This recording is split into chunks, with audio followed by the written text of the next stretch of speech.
Bismillahirrahmanirrahim. Assalamualaikum warahmatullahi wabarakatuh. Alhamdulillahil alamin, wassalatu wassalamu ala rasulina al-amin wa ala alihi wa sahbihi ajma'in.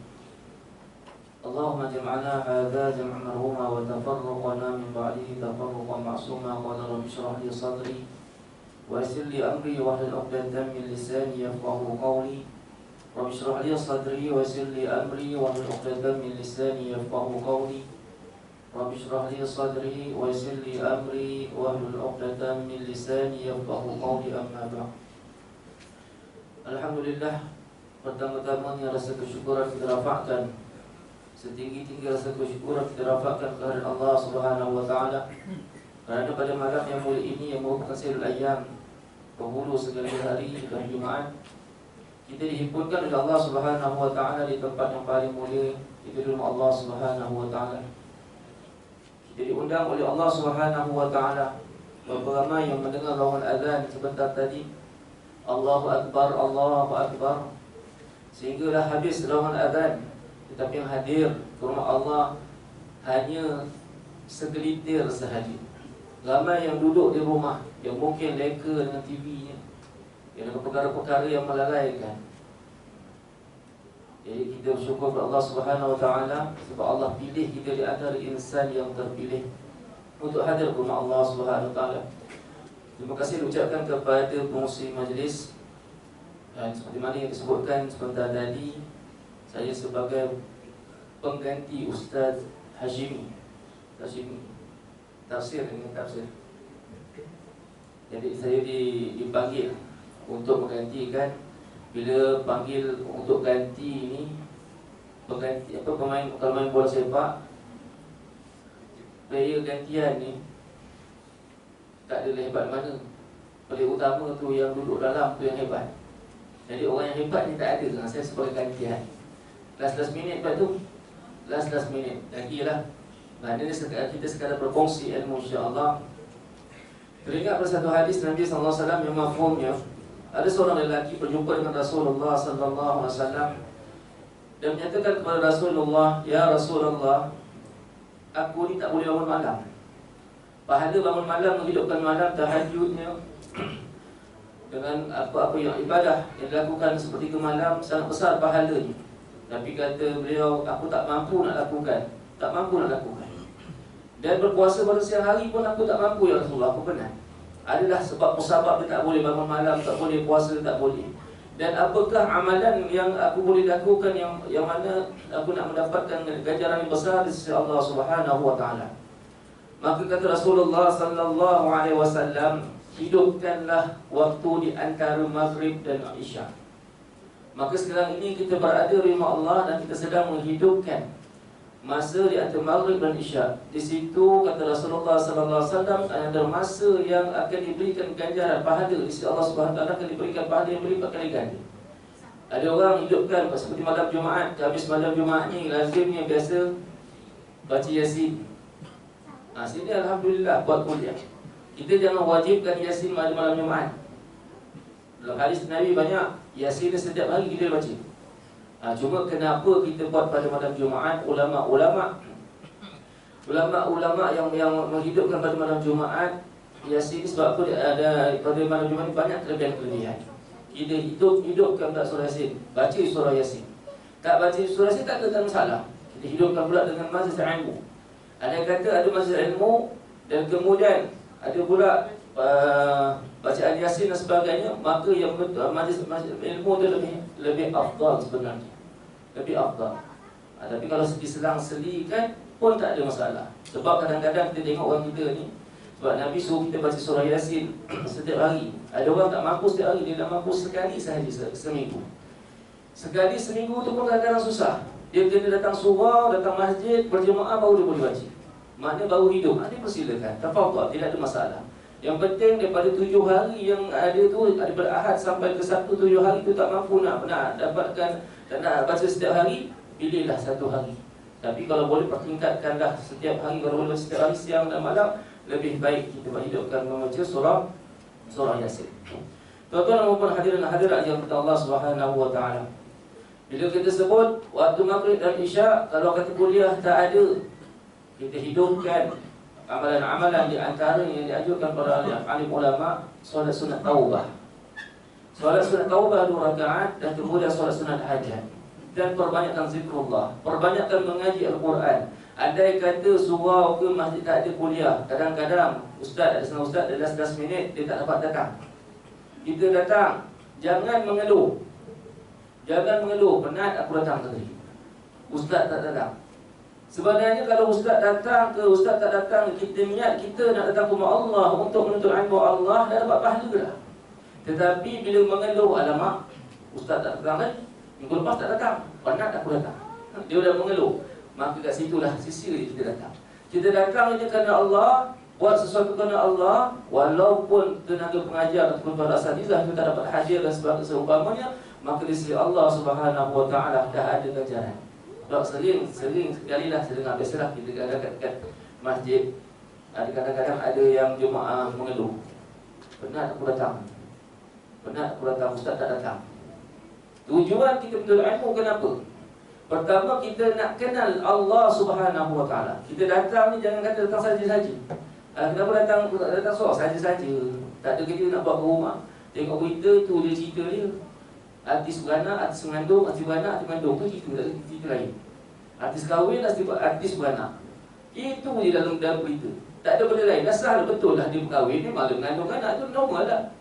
Artis ini beranak, artis ini mengandung, biar dah tak ada cerita dah nak disebarkan. Jadi kita boleh lah datang masjid, datang surau. Tidak, kita datang masjid atau surau untuk menuntut ilmu. Pertama, niatkan kita nak kenal Allah Subhanahu wa taala. Kita nak amalkan apa yang kita belajar. Kita nak amalkan apa yang kita belajar. Kita niat, ya Allah, aku datang ke rumah Allah ini, aku datang ke masjid ilmu ini, aku datang adalah kerana semata-mata aku nak kenal Engkau dan aku nak beramal apa yang aku belajar. Itu niat yang pertama. Niat yang kedua, bila kita datang ni, kita nak sebarkan apa yang kita dengar, apa yang kita tahu, kita sebarkan. Orang yang terdekat adalah ahli keluarga kita. Tuan-tuan, puan-puan datang ke sini, ya, alhamdulillah. Tapi cuba fikirlah, anak-anak kita buat apa ke rumah? Bila solat ataupun belum, kita dah angkatkan kaki ke surau, ke rumah Allah. Mereka sedang tengok TV ke, tengok drama ke, tengok kartun ke, macam-macam cerita sekarang ni. Akad maghrib, lepas maghrib, itulah cerita yang sangat melalaikan. Macam mana nak hidupkan antara maghrib dan isyak? Sebab benda-benda dunia itu telah merekakan, melalaikan hamba-hamba Allah. Maka kita hadir pada malam ini, kita dapat ilmu, kita sebarkan pula. Pertama, amalkan dan kemudian kita sebarkan. Itu niat kita datang untuk datang untuk menuntut ilmu Allah Subhanahu wa taala. Bila ada ilmu, dah kenal dengan Allah Subhanahu wa taala, dah sebarkan dan sebagainya, maka ketakwaan kita kepada Allah semakin meningkat. Kita semakin jadi seorang yang muttaqin, orang yang bertakwa. Orang yang bertakwa nanti tidak akan datang, takwa itu datang dengan tiba-tiba. Dia mesti ada ilmu, dia beramal dan kemudian sebarkan, maka ketakwaan dia akan meningkat dan terus meningkat. Yang mana kata Imam Sayyidina Ali karamallahu ta'ala wajhah, dia menyatakan ciri-ciri orang yang bertakwa itu macam mana. Ada 4 ciri-cirinya. Katanya, pertama, orang yang bertakwa ni khauful jalil. Khauful jalil. Yang kedua, wal amalu bit tanzil. Yang ketiga, ar-ridha bil qalil. Dan yang keempat, al-isti'dadu yaumur rahil. Pertama, kata Sayyidina Ali, orang yang bertakwa ni, ciri-ciri orang yang bertakwa ni, dia takutkan Allah Subhanahu wa taala. Mana-mana dia duduk, dalam sama ada di tempat orang tak ada orang ataupun di khalayak ramai, dia sentiasa yakin, beriman bahawa Allah sentiasa memerhatikan. Kalau yakin Allah sentiasa memerhatikan, dia tidak akan berani melakukan dosa walaupun sebesar zarrah. Lidah dia akan berkata-kata dan perkataan yang sifat yang mahmudah, yang baik-baik. Mata dia akan jaga, telinga dia akan jaga, sebab dia tahu bahawa dia beriman, dia yakin dan beriman bahawa Allah sentiasa memerhatikan. Ada seorang kanak-kanak, seorang wali Allah mempunyai seorang anak. Terkisah nak cerita ni, budak ditakutkan Allah. Budak kecil, 3-4 tahun, dia kecil punya lah, 3-4 tahun. Boleh takutkan Allah. Satu hari, ayah ni seorang wali. Ayah dia ni kerja dia, hidupkan malam. Setiap hari dia bangun malam. Dia bangun malam, dia sembahyang dan sebagainya. Dan kemudian satu hari anak dia dalam 3-4 tahun masuk ke bilik kamar ayah dia. Tengok ayah dia tengah solat. Dia kata, wahai ayah, saya nak solat sama-sama boleh? Dengan ada pendat tu lah, budak 3-4-5 tahun macam tu lah. Nak solat sekali boleh tak? Apa kata si ayah? Dah, kau pergi tidur je. Sebab sekarang ni umur kau kanak-kanak, masih lagi kanak-kanak, tidur je. Sebab tu kita nak didik anak, jangan kita matikan zaman kanak-kanak. Nak tunjuk power, nak tunjuk alim sangat. Dia sebat anak, tak sembahyang 7 tahun dia dah sebat.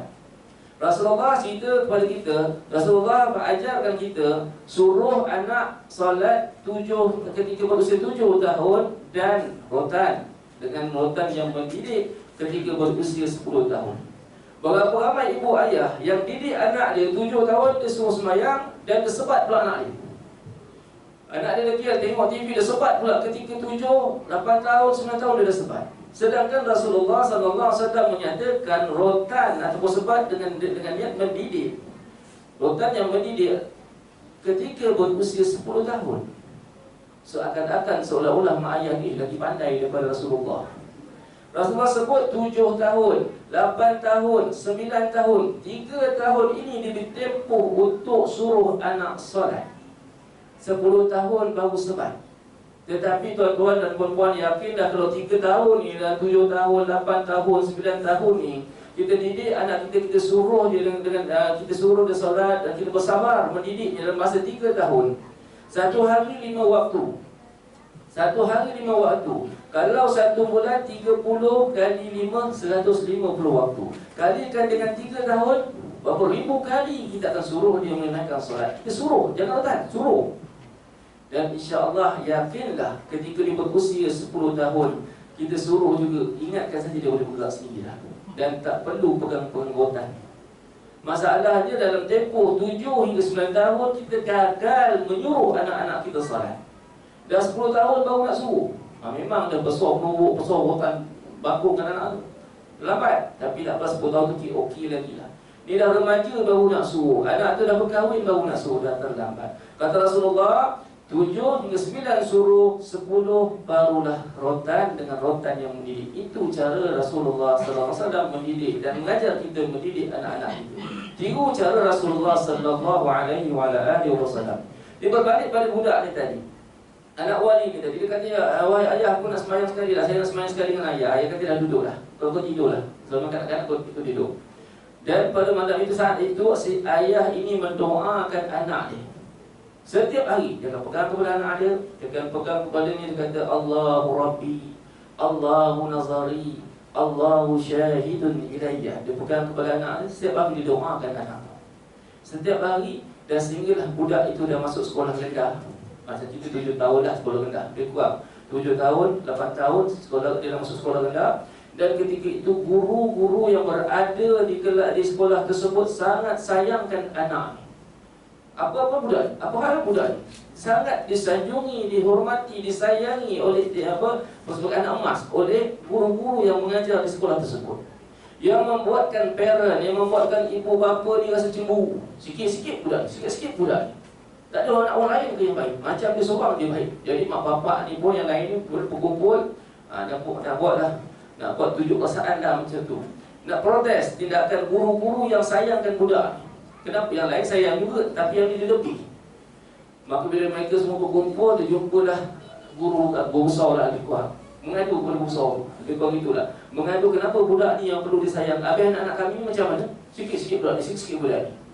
Maka kata guru di situ, beginilah, kalian sendiri yang akan menjadi saksi kenapa kami sayangkan dia.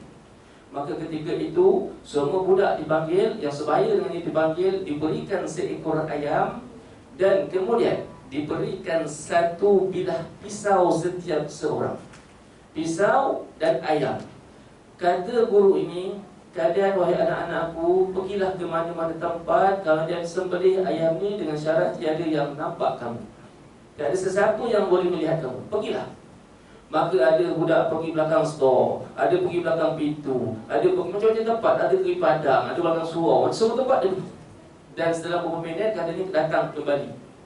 Bila datang kembali, semua sekali bawa ayam dalam keadaan dah disembelih. Dah disembelih, semua mati. Mati semua ayam. Tiba-tiba budak yang disayangi, anak wali ini, dia datang dalam keadaan dia membawa seekor ayam yang masih hidup. Maka kata gurunya, kan aku suruh kau sembelih, kenapa kau tak sembelih? Waktu itu ayah dia menjadi saksi, apa yang budak dia cakap? Katanya, wahai tuan guru, tuan guru menyuruh saya sembelih ayam ini di tempat sesiapa pun tak nampak. Tetapi Allah sentiasa melihatku, wahai tuanku.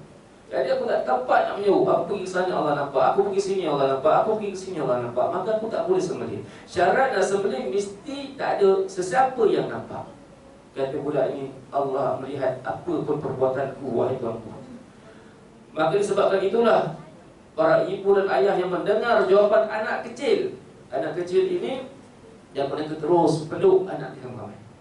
Sebab didikan seorang ayah, didikan seorang ayah yang berjaya mendidik anaknya kenal Allah Subhanahu wa taala, untuk mengenali zat Allah Subhanahu wa taala, dan kemudian dibawa dalam kehidupan sehariannya. Dia bertakut, budak yang kecil takutkan Allah Subhanahu wa taala.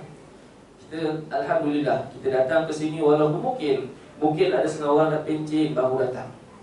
Dah pencen baru datang ke surau untuk kenal Allah. Tak apa. Gunakan masa yang ada ini, bagi sisa-sisa bagi usia yang ada yang Allah beri peluang kepada kita untuk kita kenal Allah.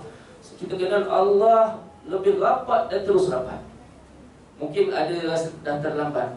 Tak terlambat lagi sebelum hayat dikandung badan. Ada orang bercita-cita nak pergi surau. Bila bang nak pergi surau bang? Tunggulah. Aku pencen nanti 3-4 tahun lagi. Aku nak fokus pada kerja sekarang. Besok dah pencen, aku fokus dah balik ibadat. Ada orang berfikiran sedemikian. Tak sempat pencen, Allah jemput. Dan ada pula tak jemput pun, kena penyakit stroke, kena penyakit begini, tak boleh nak bergerak.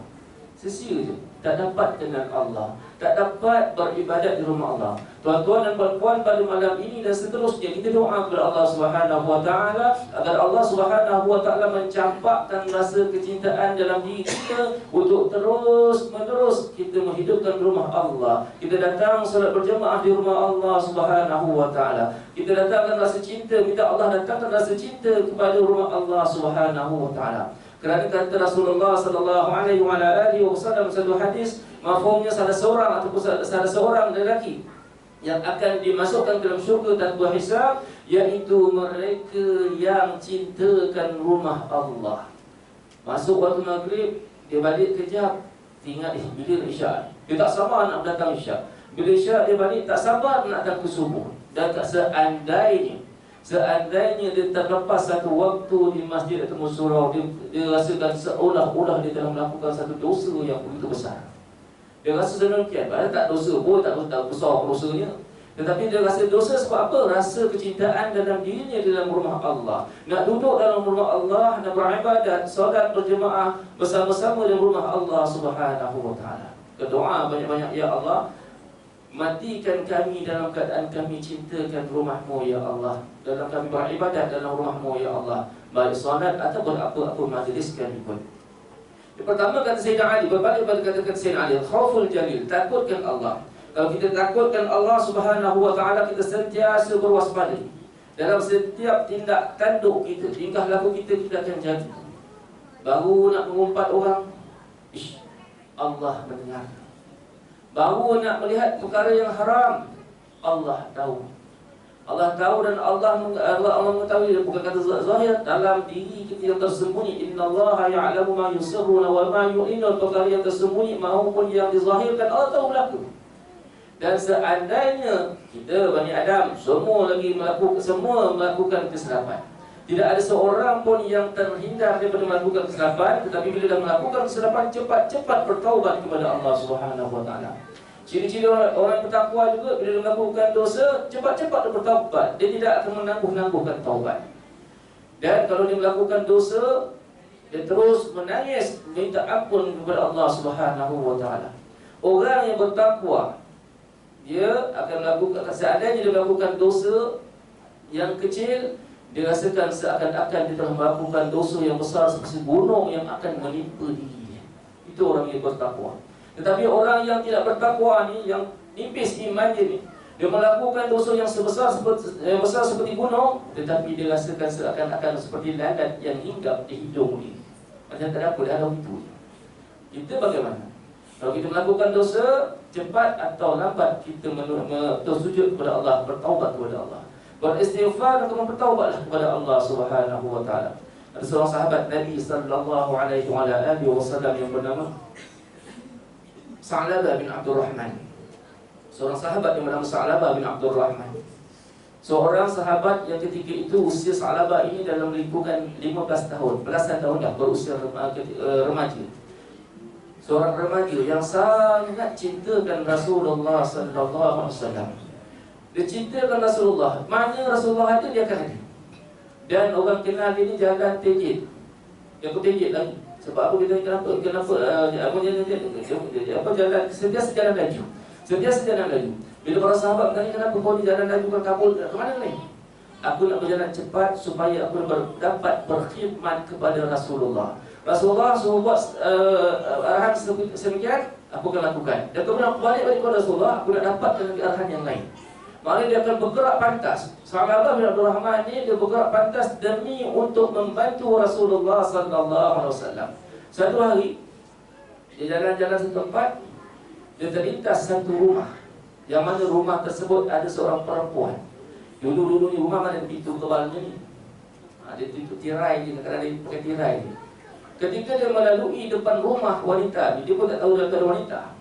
Dia lalu, dan ketika dia lalu tu tiba-tiba angin meniup tirai dan dia terpandang aurat wanita. Dan ketika itu wanita itu disebabkan sedang mandi.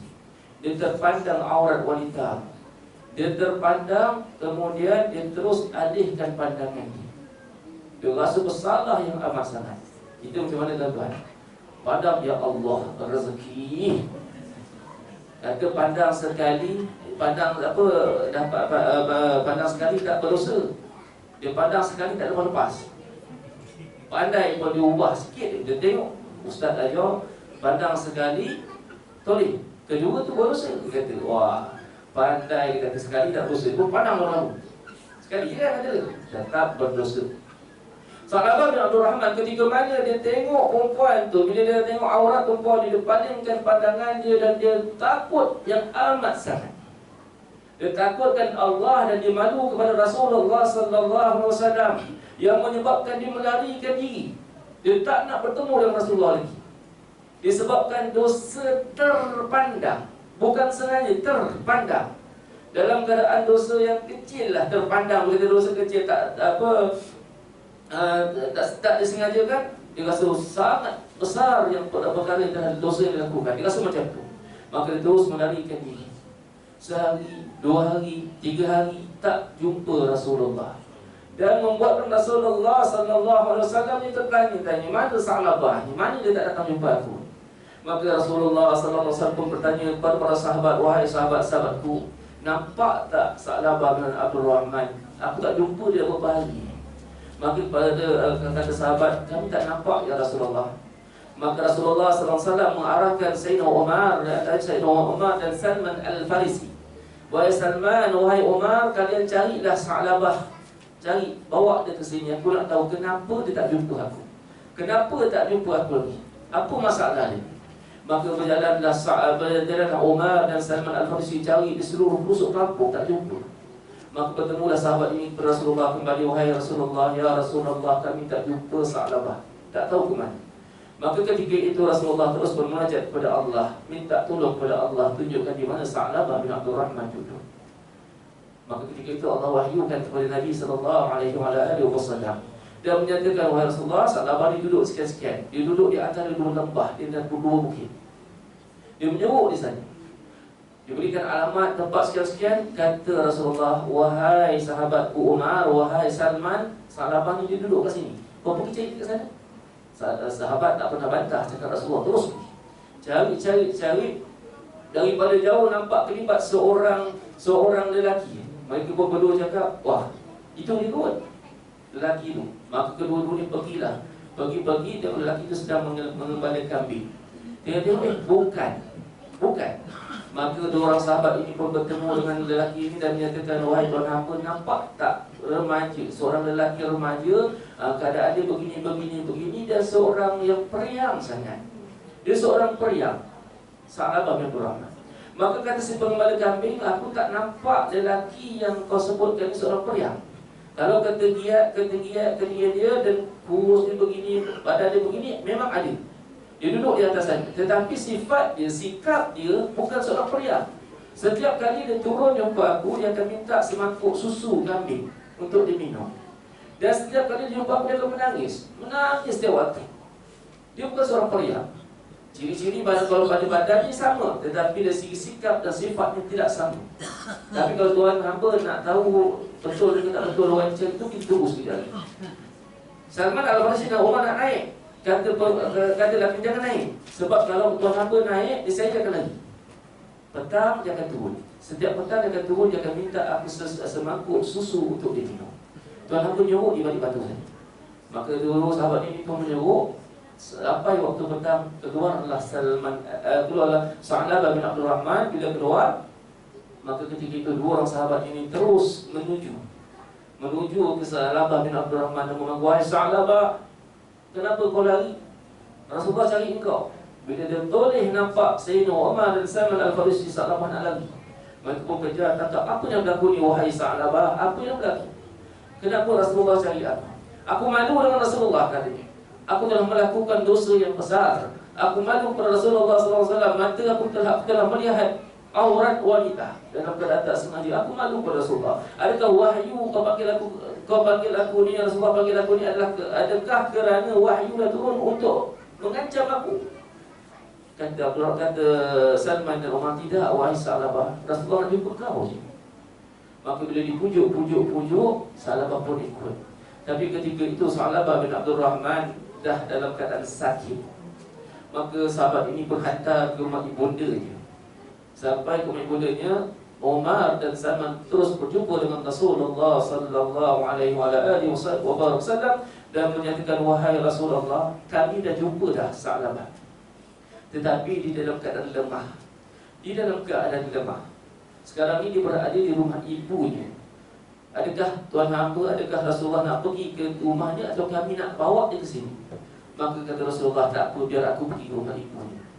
Maka Rasulullah terus pergi ke rumah Sa'labah bin Abdurrahman, ke rumah ibu Sa'labah bin Abdurrahman. Dan ketika itu nampak Sa'labah sedang terbaring di pembaringan. Rasulullah pun pergi di hujung kepalanya. Rasulullah angkat kepala dia, letak di atas peha Rasulullah, letak di atas pangkuan Rasulullah SAW. Dan bila mana kepala Sa'labah berada di pangkuan Rasulullah SAW, dialihkan. Diletak lagi, dialihkan lagi. Kenapa wahai Sa'labah? Apakah yang menyebabkan kau buat sedemikian? Apa kata Sa'labah? Wahai Rasulullah, kepala aku ini tak layak untuk berada di pangkuanmu Rasulullah, kerana aku telah melakukan satu dosa yang besar. Maka jangan letakkan kepada aku ni di atas pangkuanmu wahai Rasulullah. Maknanya dia kata, tak nak kepala itu duduk di atas pangkuan Rasulullah, sebab dia rasa dia telah melakukan dosa yang begitu besar. Apa yang kau buat ni wahai Sa'labah? Kata Rasulullah. Maka dia bercerita, kata Rasulullah, wahai Sa'labah, Allah telah mengampunkan engkau. Tak lama lepas itu kata Sa'labah bin Abdurrahman, wahai Rasulullah, kakiku ni rasa kebas-kebas, macam pergi semut itu, dan kebas-kebas Rasulullah. Kata Rasulullah, wahai Sa'labah, ingatlah Allah, kerana ajal telah hampir kepadamu. Itu ajal, Rasulullah tahu ajal orang. Nanti kelebihan Rasulullah tahu bila nak sampai ajal. Kalau kita, jangan pula kita buat. Pergi ke rumah orang sakit, kaki aku kebas, aku boleh dengar Ustaz Faizul cerita itu, tadi nak mati. Taubat. Elok kawan tu berhidup panjang, umur panjang, mati tua. Itu Rasulullah, kelebihan Rasulullah. Rasulullah cakap, wahai Sa'labah, ingat Allah, sesungguhnya ajal telah menghampirimu. Dan tak lama lepas itu, Malakul Maut mencabut nyawa Sa'labah bin Abdurrahman dan matinya, perginya Sa'labah bin Abdurrahman di atas pangkuan baginda Nabi Muhammad sallallahu alaihi wasallam. Bila mana dah meninggal, dah wafat Sa'labah, jasadnya disolatkan oleh Rasulullah sallallahu alaihi wasallam, dan ketika mana nak dibawa ke dalam perkuburan, Rasulullah jalan tertejik-tejik. Perbuatan Rasulullah itu diperhatikan oleh para sahabat, tertejik-tejik jalan sehingga ke dalam perkuburan. Selesai dikuburkan, para sahabat pun bertanya, ya Rasulullah, tadi kami melihat Tuhan hamba, kami melihat Rasulullah tadi melihat Tuhan hamba berjalan tertejik-tejik. Kenapa ya Rasulullah? Apa kata Rasulullah sallallahu alaihi wasallam? Ketika wafatnya Sa'labah bin Abdurrahman, malaikat turun daripada langit atas arahan Allah, dan aku melihat malaikat itu begitu banyak sehingga aku tak boleh nak lalu. Lalu aku tersekat disebabnya ramai malaikat yang turun berserta dengan kita untuk kebumikan jasad Sa'labah bin Abdurrahman. Sebab dalam diri Sa'labah bin Abdurrahman ketakwaan yang begitu tebal, kecintaan kepada Rasulullah sallallahu alaihi wasallam begitu tinggi, takutnya kepada Allah yang begitu mendalam. Dosa yang kecil dianggap seakan-akan dia telah melakukan dosa yang begitu besar. Cuba muhasabah diri kita. Kalau kita lakukan dosa kecil, kalau kita lakukan dosa besar, kita tak apa, boleh taubat. Taubatlah. Kalaulah ada perkara sedemikian dalam diri kita, maka perlulah bertaubat, terus bertaubat, lakukan amalan-amalan. Sebab jiwa kita, mungkin hati kita ni sedang sakit. Hati yang sedang sakit, bahayanya akan mati. Sebab hati dikatakan ada hati yang qalbun marid, qalbun sahih, qalbun mayyit. Hati yang baik seperti Sa'labah, qalbun sahih, hati yang baik. Dan ada kategori qalbun marid, hati yang sakit. Bila kita sebut sakit ni, perlu dirawat. Kalau kita sakit, kita demam, kita batuk, kita sesama, kita perlu jumpa doktor, kita perlu jumpa perawat dan sebagainya untuk rawat sakit kita. Kalau tak dirawat, mungkin boleh menyebabkan kematian. Takut sakit itu merebak. Itu sakit. Kalau jasad yang sakit, begitu juga dengan hati. Kalau hati yang qalbun marid, hati yang sakit ini, kalau tak dirawat, tak diberikan makanan-makanan kerohanian kepadanya, dia akan jatuh kepada qalbun mayyit, hati yang mati. Bila hati yang mati, itulah langsung tak takutkan perintah Allah Subhanahu wa taala, malah mencabar pula, memperlekeh pula arahan Allah, dan berani pula menghina Rasulullah sallallahu alaihi wasallam. Allah dan Rasul dah bercakap buat begini, dia pula pandai-pandai buat hukum dia sendiri. Gunakan logik akal. Sebab apa? Hati itu dah mati. Hati dah mati. Kalau hati sakit, kita perlu cepat-cepat pulihkan hati kita. Antara cara untuk memulihkan hati, perbanyakkan zikrullah, perbanyakkan menghadiri dalam majlis-majlis ilmu, kenal Allah Subhanahu wa taala rapat dan lebih rapat lagi. Bila kita dah rapat dengan Allah Subhanahu wa taala, maka hati kita akan segar, akan hidup, akan terus harum, kita akan terus beribadah kepada Allah Subhanahu wa taala. Hati yang hidup, hati yang baik, dia akan takutkan Allah Subhanahu wa taala. Yang kedua, kalau sempat dah bisa dulu. Yang kedua, kata Sayyidina Ali, ciri orang beriman ini bagaimana? Iaitu wal amalu bit tanzil, beramal dengan Al-Quran. Allah sebut bab solat, aqimus salah, lakukan solat. Kemudian tutup aurat pun ada dalam Al-Quran. Beriman keseluruhannya. Kalau kita ingkar walaupun satu huruf dalam Al-Quran, kita menafikan walaupun satu huruf dalam Al-Quran, hukumnya kafir, keluar daripada Islam.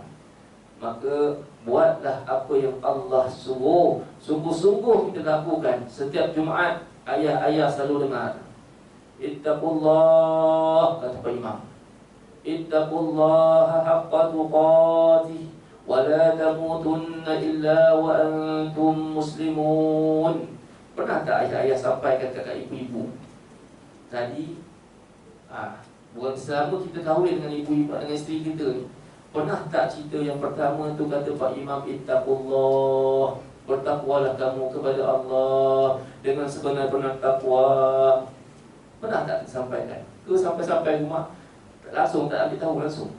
Sebab tu lelaki kena pergi sembahyang Jumaat, wajib solat Jumaat. Kenapa? Untuk menambah ilmu, dan kemudian dengan ilmu itu disampaikan kepada anak-anak dan isteri. Jangan sampai bila kau inna Allah wa malaikatahu yusalluna 'alan nabi, dia pun bismillahumma ahya wa amut. Belum apa-apa imam naik dia dah tunduk dulu. Apa yang imam cakap semua dia anggut, tak pernah bantah. Sami'na wa ata'na. Itu kerja dia. Tidur. Apa hal guna? Jadi bila balik rumah tak ada apa, tak dapat nak sampaikan apa yang kita dengar. Sebab itu kewajipan menunaikan solat ini kepada lelaki, dan kemudian dapat ilmu itu disampaikan kepada anak-anak, isteri dan anak-anak itu.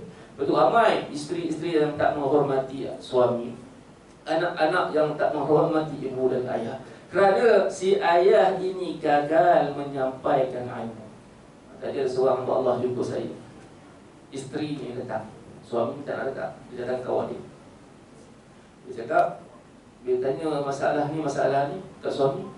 Suami dia jawab, tak tahu. Tak boleh sebut tak tahu suami. Kalau isteri tadi buat hukum pun tak tahu, suami wajib cari mana-mana ustaz untuk dapatkan jawapan tersebut. Bang, apa hukum ni bang? Kalau saya ni darah nifas, dah boleh sembahyang tadi, tiba-tiba keluar balik darah. Mana aku tahu, aku tak sembahyang, aku sembahyang penuh. Aku tak tahu. Maknanya kalaulah si suami tak tahu, wajib bagi suami tanya mana-mana para alim ulama, para ustaz untuk dapatkan jawapan dan sampaikan kepada isteri. Andai kata isteri itu tak ikut, dia tak faham. Andai kata contoh darah istihadah, dia ingat darah haid lagi, dia ingat darah nifas lagi, dia pun tak sembahyang. Si isteri dah tanya kepada suami dia, suami pun tak tahu. Tuhan kau lah. Dan dia tak solat, sedangkan dia wajib solat. Darah istikharah dia wajib solat, perempuan. Tetapi disebabkan jahilnya dia, dan suami ni pun jahil, dan si isteri tak solat, walaupun suaminya solat, isteri tak solat, perkara itu akan dipersoalkan di depan Allah Subhanahu wa ta'ala. Susah jadi suami, susah. Tuan-tuan hadirin, alhamdulillah. Dan sampaikan kepada ibu-ibu dan anak-anak, isteri dan anak-anak kita di rumah. Sampaikan. Jangan kita dapat diam, tak apa, biarlah. Untuk aku je. Sampaikan ilmu itu. Kalau ibu-ibu tak sembahyang disebabkan kegagalan kita mendidik mereka, semua sekali akan dipersoalkan kepada Allah. Bahkan dalam satu hadis Nabi SAW, ada seorang lelaki yang mana dah masuk, dah hampir masuk, dah hampir masuk ke pintu syurga. Dia memang dah nak masuk dah ni. Tiba-tiba terdengar suara rintihan, tangisan daripada neraka Allah. Wahai abang, wahai ayah, nanti dulu tunggu kami. Wahai abang, nanti dulu tunggu kami. Allah mengarahkan supaya langkah kakinya diberhentikan. Laki ini seorang ahli ibadah, dengan kaki masjidnya, dengan bangun tahajudnya, dengan bersedekah, semua dia buat. Dengan puasa semua dia buat. Kita kala nak masuk ke syurga Allah, tiba-tiba ada suara yang memanggil, wahai ayah, wahai abang. Maka kata Allah, nanti dulu, tunggu dulu. Suara siapa? Maka kata si suami ni, kata lelaki tadi, suara anak-anak dan isteriku. Bila ditanya kepada anak, Allah bertanya kepada anak-anak dan isterinya, wahai hamba-Ku, kenapa engkau dicampakkan ke dalam neraka aku ini? Kata Allah. Maka si anak dan si isteri pun menyatakan, wahai Allah, suamiku memang kaki masjid, suamiku bangun malam, suamiku puasa, semua dia buat, wahai Allah. Semua amal ibadah dia lakukan. Tetapi wahai Allah, dia tidak pernah menegur aku ketika aku meleka, mendedahkan aurat. Aku tidak solat, dia biarkan sahaja. Maka disebabkan kegagalan si ayah ini, kegagalan si suami ini dalam mendidik, dalam mentarbiah anak-anak dan isterinya, maka dicampakkan bersama-sama anak-anak dan isterinya ke dalam neraka Allah. Wa'iyadzubillah. Sebab gagal untuk mendidik anak-anak dan isteri. Beramal sungguh-sungguh dengan apa yang terkandung dalam isi kandungan Al-Quran. Bab solat, bab zakat, zakat pun sama. Bila kerajaan dah tetapkan macam Melaka baru ni RM7, RM14, kita kena jujur. Kena jujur. Kalau mampu 14, 14. Saya adalah tukang kutip zakat. Adalah hamba Allah kita kenal. Kalau orang tak kenal, orang kita kenal. Kerja apa, kerja apa. Bila tanya RM7 ni, ya Allah, saya kata tak hidup masin betul.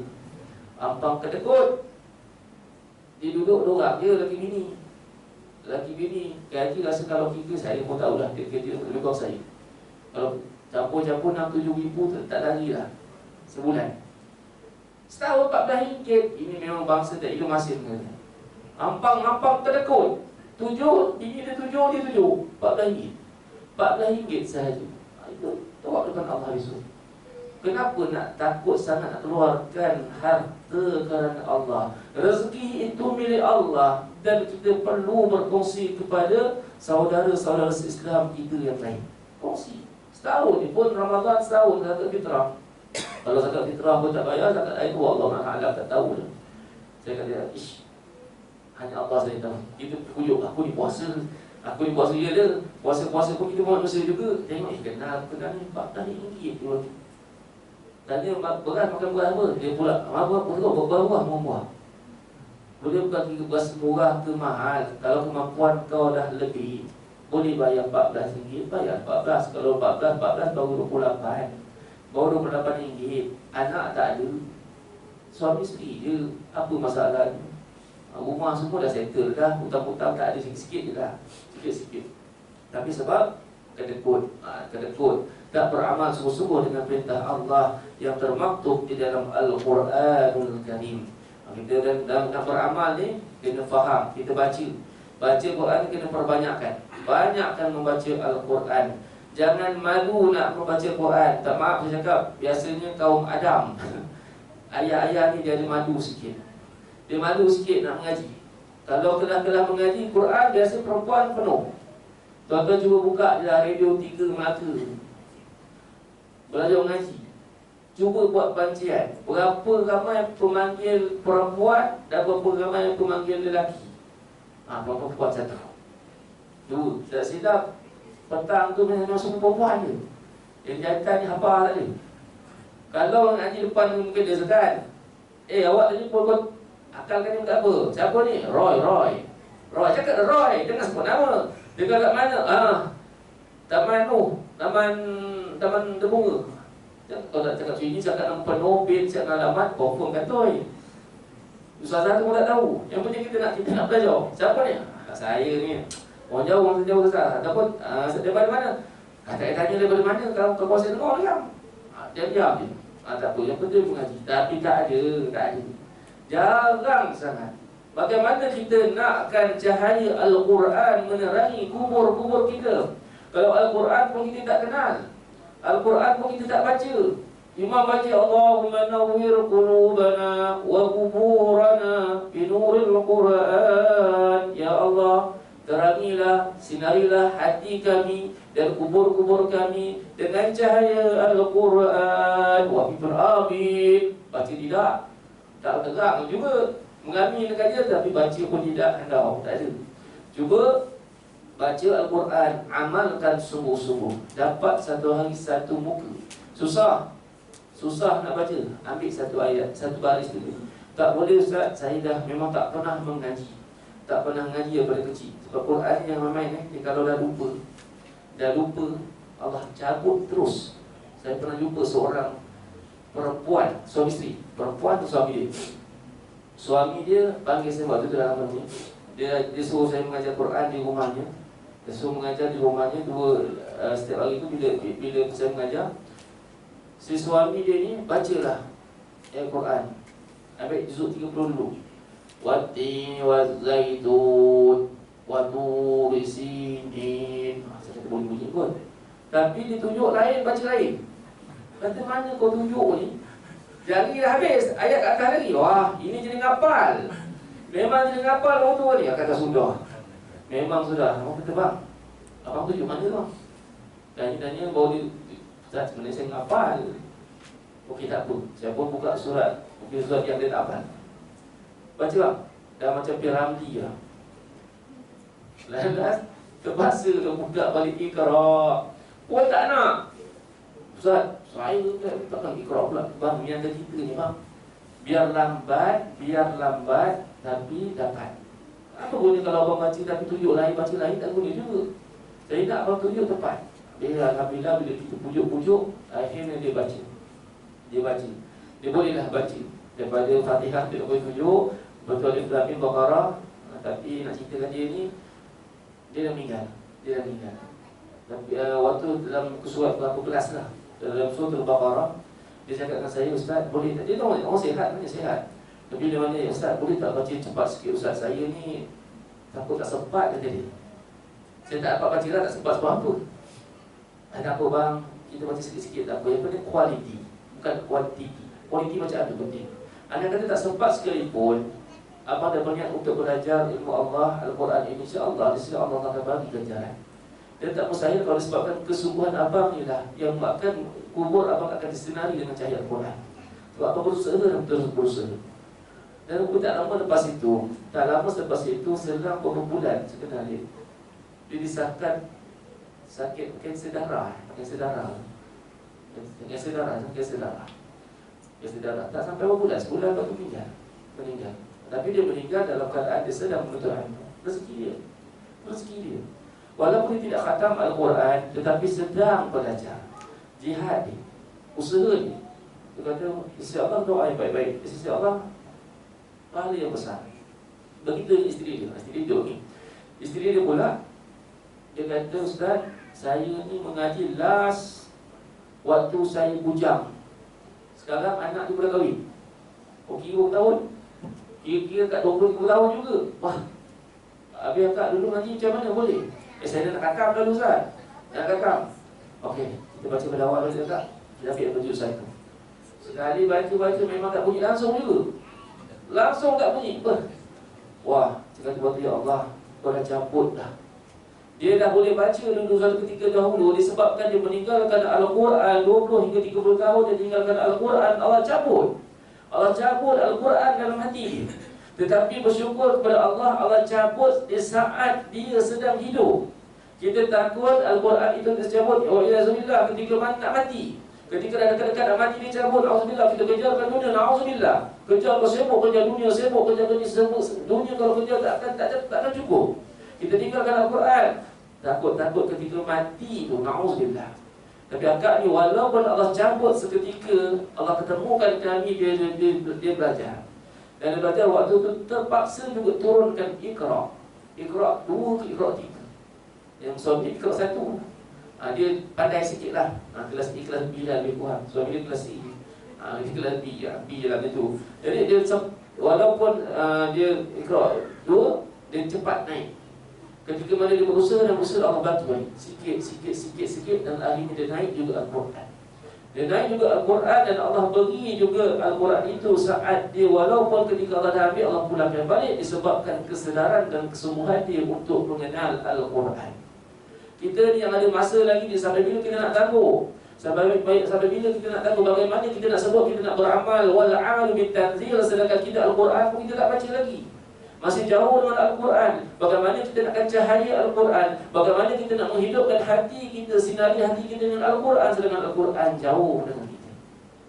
Kena ada usaha dan terus berusaha. Jangan rasa dah terlambat. Lidah dah keras.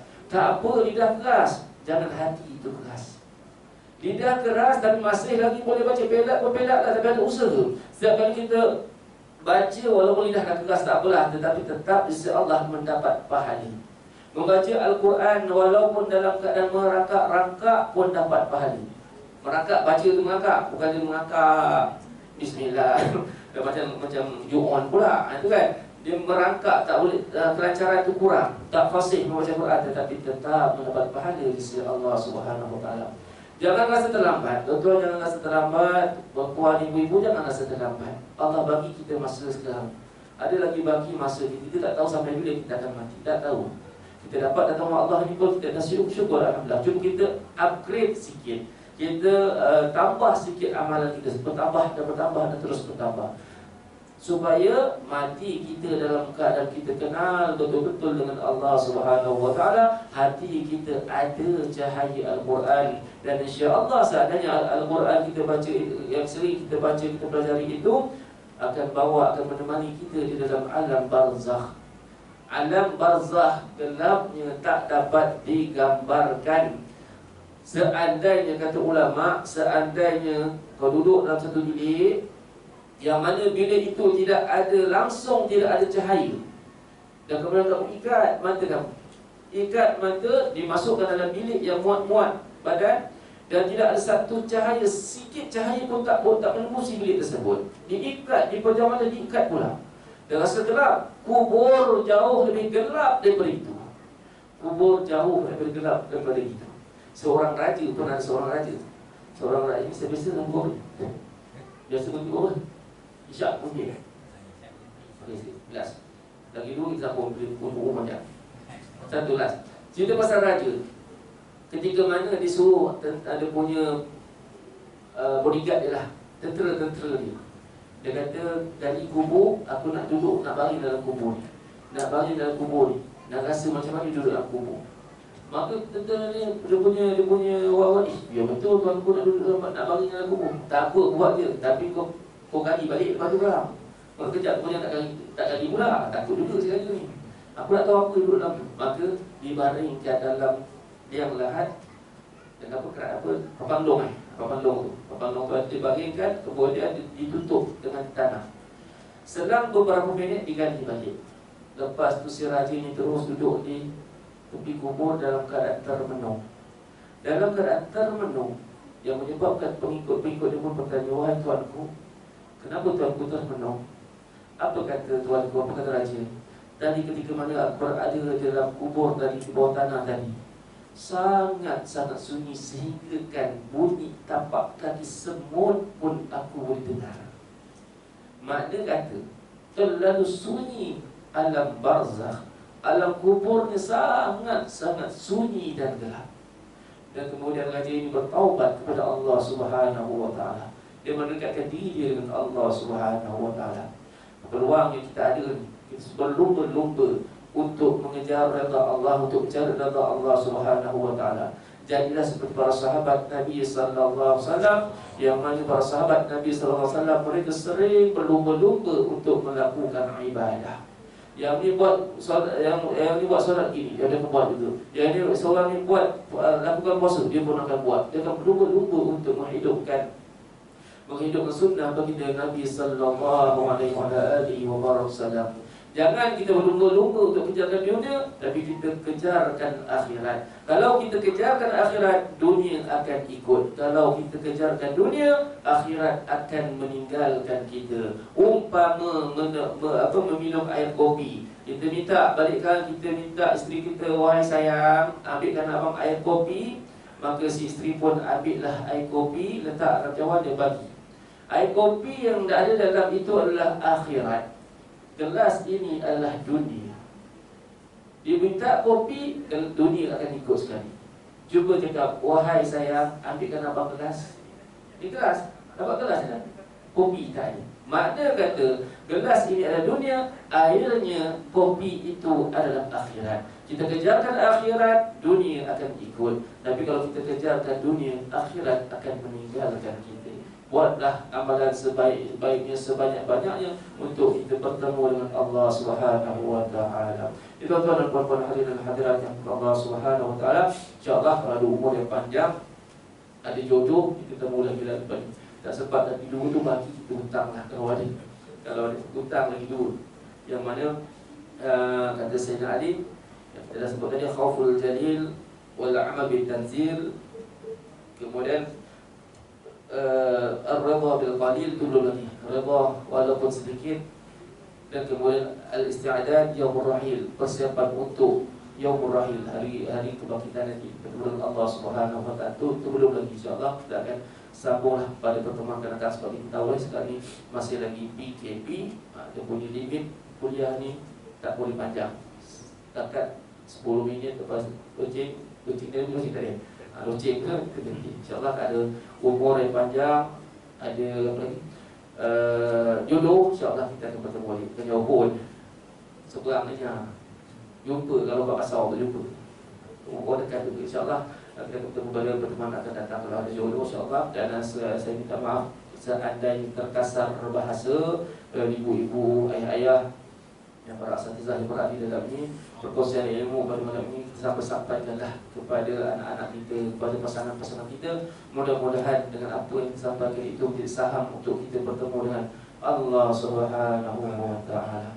Kita bertemu lagi dengan insyaallah. Qul qouli hadza wa astaghfirullah azim li wa lakum. Wassalamualaikum warahmatullahi wabarakatuh.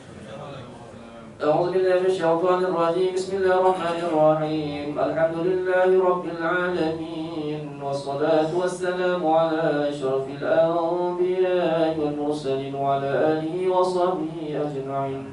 اللهم اغفر لنا ما قدمنا وما أخرنا وما أسررنا وما أعلنا وما أنت أعلم به منا. أنت المقدم وأنت المؤخر وأنت على كل شيء قدير. اللهم رب السماوات والأرض ورب العرش العظيم، اللهم أعزنا بالإسلام وأعز الإسلام بنا. اللهم بارك على المحاضرين، اللهم بارك على المحاضرات. اللهم ثبتنا على لا إله إلا الله، وأحينا على لا إله إلا الله، وأمتنا على لا إله إلا الله، وابعثنا على لا إله إلا الله، وادخلنا الجنة على لا إله إلا الله محمد رسول الله. اللهم جمعنا هذا جمعا مرحوما، وتفرقنا من بعده تفرقا معصوما. ربنا آتنا في الدنيا حسنة وفي الآخرة حسنة وقنا عذاب النار. وصلى الله على سيدنا محمد وعلى آله وصحبه وسلم، والحمد لله رب العالمين. اللهم